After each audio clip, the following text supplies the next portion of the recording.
Hi, my name is Terry Sproul and I want to welcome you to my studio. Today we're going to be working with the Memory Mist Classic Metallic sprays, but we're going to use them in a different way. We're going to use them actually as a watercolor instead of spraying them directly out of the bottle. Off camera, I took this great stamp. Isn't she cute? This is from Stamp Boutique and stamped it onto some cream cardstock.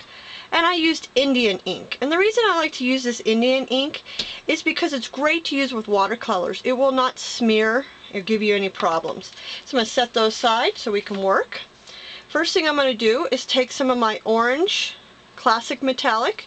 Make sure you shake it before you spray it. I'm going to spray it directly onto my Teflon sheet here. You only need one spray.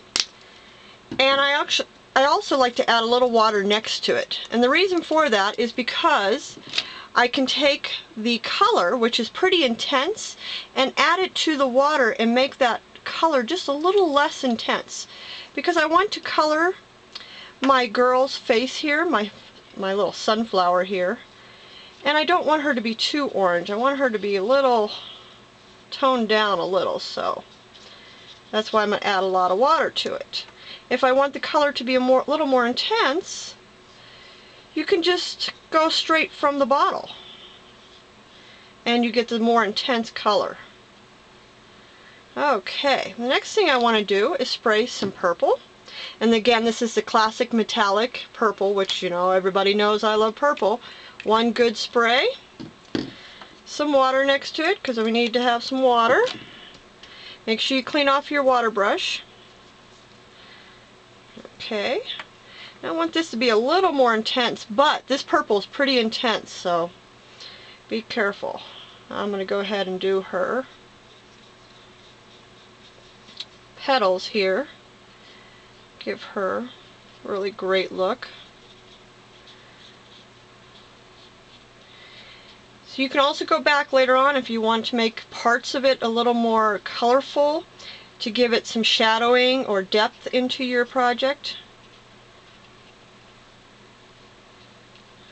Okay, so I could go back with just a darker purple and get a little more edging in here and get some depth. You know how flowers have parts of them that are a little darker? So, okay, clean off my brush.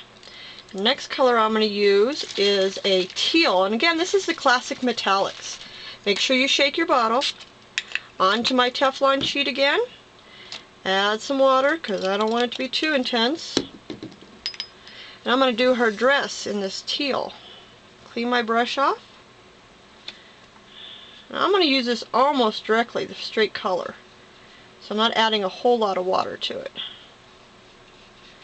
So I want it to be pretty intense. She's got to have matching shoes, right, ladies? That's the way it goes. Now, isn't she just cute? We'll give her some matching gloves also. And I want to show you my finished one here. What I did is I just did some corners with a corner punch, added it to the card. I want to show you real quick how to do a corner punch, a good trick. This one is from Fiskars and it's got 3 sides. Always use your punches upside down. And the reason for that is you make sure you get the corner all the way in there. You can actually see that you have it correctly. And then you go ahead and punch it. And you get a perfect punch every time. I want to thank you for spending time in my studio with me. And I hope you enjoy this card. Remember, the stamp is from Stamp Boutique. Thank you.